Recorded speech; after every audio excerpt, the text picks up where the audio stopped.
Caught in the crossfire. Caught in the... Well, do I have a treat here for you guys tonight down here in the basement workshop. This is Tool Squatch. Welcome back. We got one of my top tools of 2025. That's right, the Milwaukee Fuel M-18 track saw with its track. I love this thing. This is definitely one of my most favorite tools to use in my wood shop. It's so versatile. You can use it for many different things. Got more than enough power. If you're interested in purchasing this M-18 Milwaukee Fuel track saw, I'll have the link attached to this video, and that way it's easier for you. Just click the link and go. You don't got to mess around or whatnot. So yeah, I'll have that link in there. Track saws are great for smaller shops that don't have the space to have a great big old table saw, okay? You can use a track saw in place of a table saw to get the job done still. So a lot of smaller shops that are just starting up are going the route of the track saw because it's much more versatile for them until they can work their way up to getting themselves a table saw. They thought of almost everything when it comes to this tool, the features, the technology that put into it. We are going to run you through every single one of them features and how to use them properly and how to set your saw up so that you can go out there and make smooth, accurate cuts with your track saw. All right, so this is your Milwaukee track that comes with your Milwaukee track saw kit. Now, this is very crucial and important for making clean, accurate, square cuts time and time again with this saw. As you can see, we got the saw on the track. See how it's got some play? You see that moving back and forth? Okay, you see these little knobbies here? You just want to tighten them just slightly. Okay, see how that's got no more play? Now test to see. Now it slides nice and freely. Maybe a little bit more back here. There we go. Now you got no more play there, and it still glides freely. That's very crucial and important. I cannot stress that enough to you guys. If you've never used a track saw before and you go out and you buy this thing and you just start using it, you wonder why your cuts aren't coming out square, that could be a big reason why. So always make sure your track is perfectly locked in to your saw. This knobby back here, this is a third knob. Now, what do you use this knob for? This knob will literally, you push the button, you turn it in. That knob will literally keep the saw on the track. It locks it into the track. It will not come off, okay? That's very important for when you're doing beveling, okay? So we're just going to show you real quick. When you're doing beveling, right, and you're at 22.5, right, you got the saw at an angle there, right? Now, some track saws, you got to hold this down while you cut your bevel, okay? This one you do not. You can just go with it. It's not going to come off the rail. It's going to stay on the rail the entire way through, okay? Very nice little feature there. That's very nice and very, very, very handy. See this button right here? This black button I got my finger on? That's the scoring button. So if you want to score your material before you cut through it, you just push that button up. There's a little arrow on it. You push it up like that, okay? Now it automatically sets its depth just to score. See that? See how it only comes out that little bit just to score the top of your stock or whatever you're cutting. Another really nice feature. This is your variable speed. You got 6, 5, 4, 3, 2, and 1, so on and so forth. I always just leave mine on 6 because I'm always cutting through some thick hardwoods. But if you're working on something more delicate and you want to go slower, more precise, you can back it down in speed. So that's another nice feature on this track saw. Another thing I love about this track saw is watch the action of that riving knife. You see how it just doesn't come straight down? It kind of curves with the blade. So that riving knife is crucial to not having any kickbacks. Because when you're using this, when I'm using this, I'm going through 2-inch walnut, 2-inch maple, so on and so forth. And that riving knife comes in handy. My Weaver one did not have a riving knife, and I had to go super slow with it. Riving knives are always good on table saws, track saws, and all that type of stuff. So as you see here, here's your bevel guide, okay, your degrees.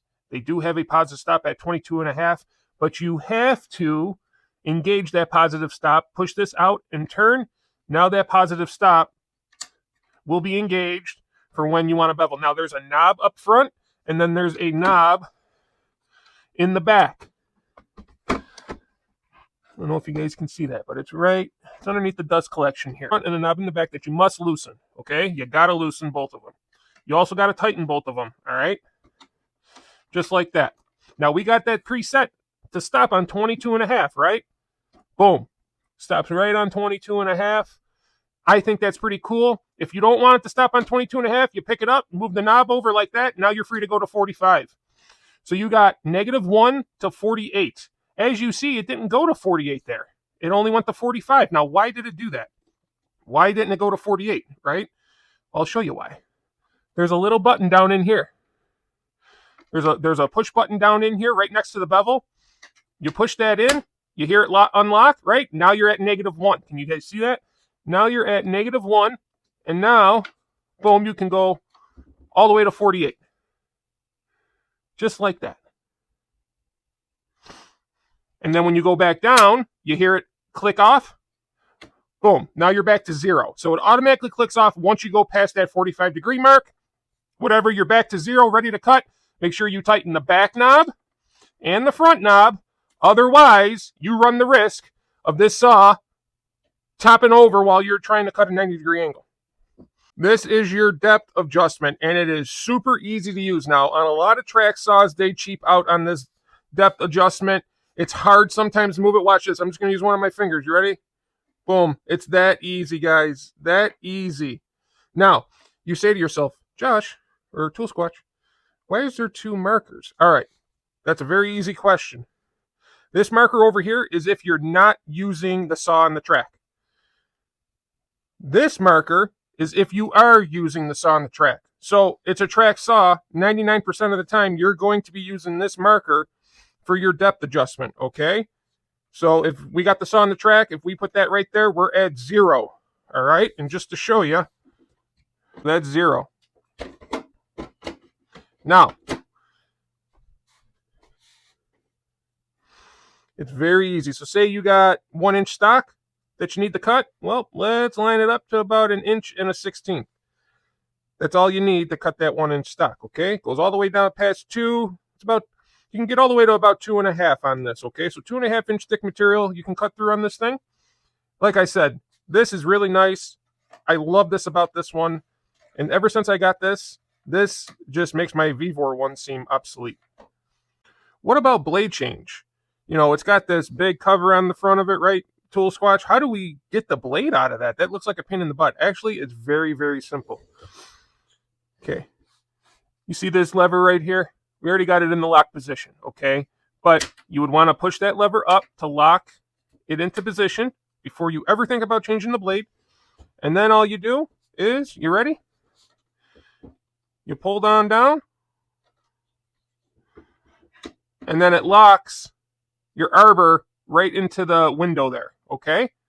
Up here on your handle, you got the Allen key where they store it. On tool storage is always nice. And then boom, you also got the arbor lock right there. You got to hold that down.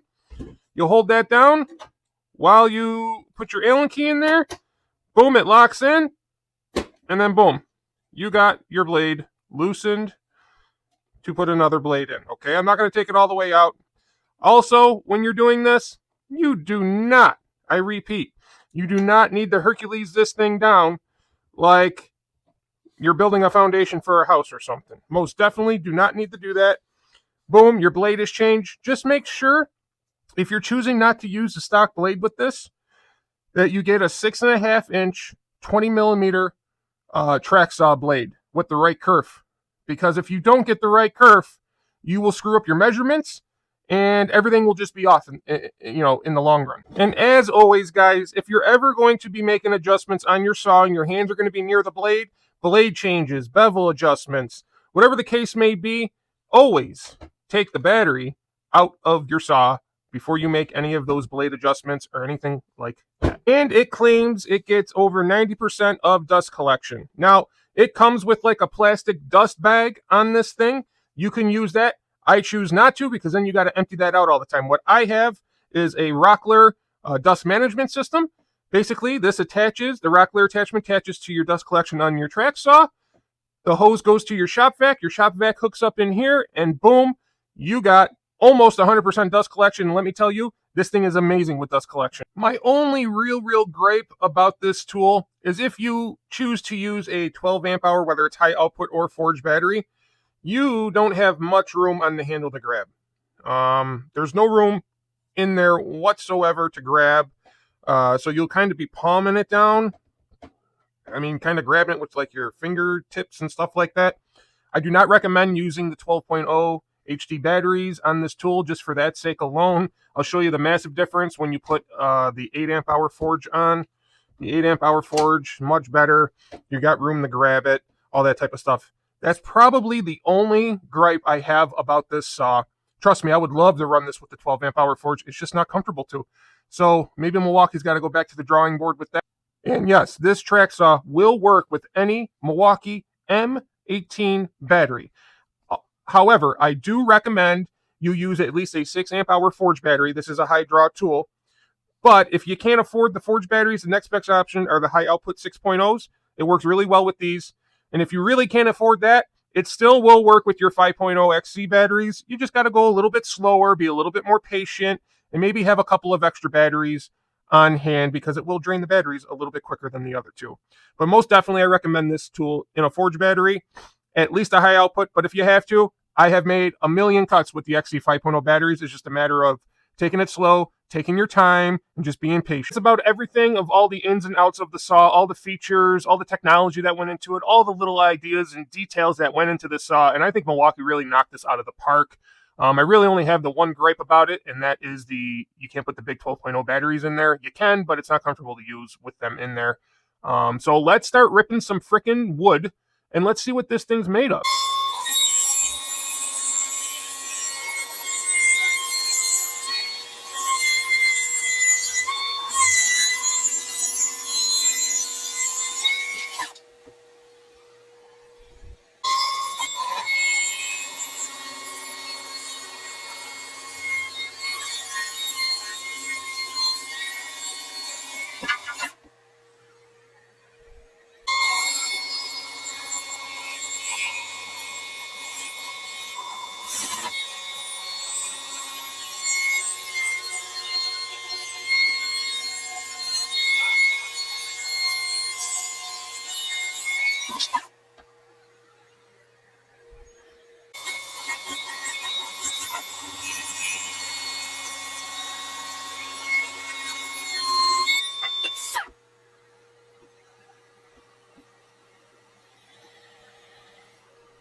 And there you have it, guys. There's the complete rundown of the Milwaukee Fuel M18 track saw. All the features, all the blade changes, the depth adjustments, the bevels, everything. We covered it just for you. Everything you need to know about this tool, you now know. So if you're on the fence about getting a track saw, if you're a smaller shop and don't have a table saw, go get yourself one of these. Go get yourself a track saw. It will just be one of the best tools you will ever use. And it doesn't necessarily have to be this track saw. I know the rigid one's really good. I know Craig just came out with a cordless version. Don't really know too much about it, but I do know that. So there are plenty of other options. Bosch, DeWalt, whatever. In my opinion, no, and I've used a couple of track saws. In my opinion, this is the best one I have ever personally used. I'm so impressed with this tool. That's why it made my top tools of 2025. I absolutely love this thing. I use this thing every day in the shop. As you saw, we just went through Paduke, 2-inch thick Doug fir. We did a 22.5 degree bevel on Doug fir. We did maple. We even did pressure treat, just to show you. Another thing that's really nice about this, it collects 90% of the dust. As you saw, you did not see a shit ton of dust going everywhere. When you use a table saw, dust goes everywhere. It doesn't matter how good the dust collection is on the table saw. Dust is going to go everywhere with a table saw. It's a much bigger cleanup. If you're using this every day, much, much better at keeping your shop tidy, especially if you got a basement shop like mine. You can't just open the garage door and blow all the dust out. It accumulates in a basement. So I tend to use this more and more just because of that. And when I have to use my table saw, I will. But if I can use my track saw, I'm going to use my track saw. That's how much I love it. If you liked the video, please give us a thumbs up. And if you could, hit the subscribe button. It's 100% free and it helps this channel out greatly. We really had a lot of fun making this video. We hope to see you guys on the next one. And don't forget, guys, 10K is right around the corner. We're on the cusp of hitting 10,000 subscribers, which means our big giveaway will be happening right after that happens. We got Milwaukee, DeWalt, Bosch, Skill, etc. toolkits, around 10 prizes we're going to be giving away to you guys. So make sure you get people subscribed. Let's get to 10K. Let's get this giveaway going, and let's just have a big party. And, you know, it's been quite a ride to this 10K, 10,000 subscribers, and I just want to thank each and every one of y'all for staying on this ride with me, and it's been really cool. All right, guys. See you on the next one.